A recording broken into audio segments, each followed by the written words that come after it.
IREXIT lurking. Pop, IDU quakes with fear bearing up economic pressure as UK turned the tide.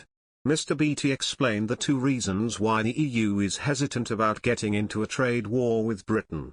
He told GB News last night, the EU doesn't want to get into a trade war with Britain, and Britain doesn't want to get into a trade war with the EU. Stormont faces an election in the next 6 months here, and there are concerns in Europe. The EU will not want an anti-protocol majority, so they are softening slightly. Jubilant Britons have rejoiced as EU states begin to buckle under economic pressure from Brexit. Britain's threats to trigger Article 16. As the UK inches ever closer to triggering the clause to solve the impasse over the Northern Ireland Protocol, fears are growing of a looming trade war between the two could erupt. The BBC's political editor Laura Quainsberg reported yesterday that Boris Johnson looks set to trigger the clause of the Brexit withdrawal agreement. It would allow the UK to unilaterally suspend aspects of the withdrawal.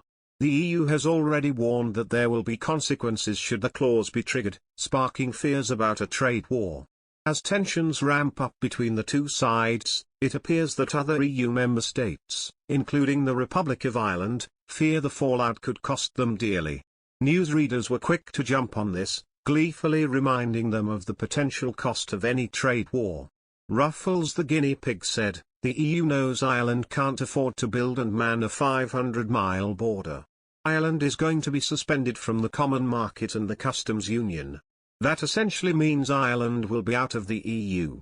IREXIT is coming, and there won't be a referendum or any negotiations.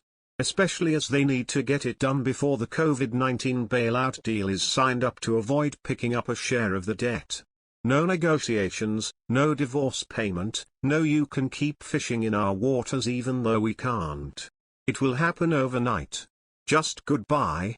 Shan Ji-won wrote, "Let's be sensible about all this. The EU sell 2.2 trillion in goods and services to the UK, so when push comes to shove, what's more important to the EU, Ireland, population 4.9 million, or their 2.2 trillion and 100 billion a year trading profits, of course they will throw Dublin under the bus. They simply could not survive without the trade deal, but they could survive without Ireland." Pisht. Artist said, "The UK has put no financial pressure on the EU. They have done it to themselves. No one trusts a liar, and the EU is full of them." In a statement, a UK government spokesperson said the preference remained to find a consensual way forward, but that Article 16 was a legitimate safeguard. Democratic Unionist Party (DUP) leader Sir Geoffrey Donaldson said the UK government needed to take decisive action within weeks.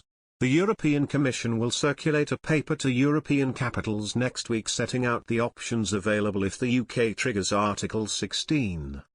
Boris Johnson's threat of invoking Article 16 is starting to hit home among EU member states, according to GB News Northern Ireland reporter Dougie Beattie.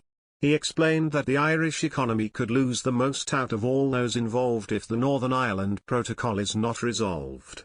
This comes amid mounting concern about an imminent Brexit trade war between the EU and the UK over the protocol. Mr. Sefcovic said he was hopeful the two sides could make progress next week.